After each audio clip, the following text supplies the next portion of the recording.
Hello all beauty friends, সবার প্রত্যেকে ভালো আছেন। তো আজকে থাম্বনেইলে যা দেখে ক্লিক করছেন আমি ছোট্ট করে আপডেটটা দিয়ে দিব, বড় করবো না ভিডিওটা।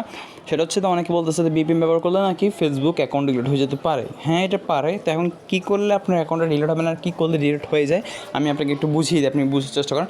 আমরা যখন একটা বিপিএন ইউজ করি ওখানে দুটো অপশন থাকে কানেকশন করার। একটা হচ্ছে কি আপনি নিজস্ব একটা কোনো একটা র্যান্ডম কান্ট্রি সিলেক্ট করতে পারেন, অথবা অটো কানেকশন। তো যদি ফেসবুক কখনো ব্যবহার করেন তাহলে সবসময় আপনি একটা কান্ট্রি ইউজ করবেন। ধরেন সাপোজ আমি একটা সুপার ভিপিএন ইউজ করি, ওখানে আপনি ইউজ করার সময় ধরেন আপনি ফেসবুক চালাবেন, ফেসবুকের নেটটা স্লো, আপনি চালাবেন ফেসবুকটা।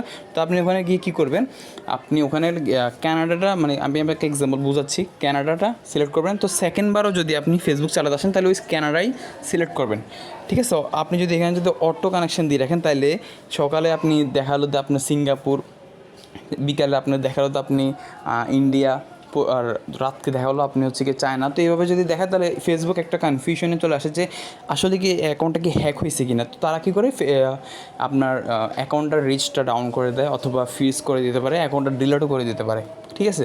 তো আপনি যখন ভিপিএন ইউজ করবেন অবশ্যই একটা কান্ট্রি অথবা একটা ভিপিএন সিলেক্ট করেই আপনি হচ্ছে ভিপিএনটা কানেক্ট করবেন। তো ছোট্ট একটা আপডেট জানিয়ে দিলাম, যাদের যাদের উপকার হয়েছে, একটু উপকার হলেও ভিডিওটাকে লাইক করে দেবেন, ঠিক আছে। ধন্যবাদ।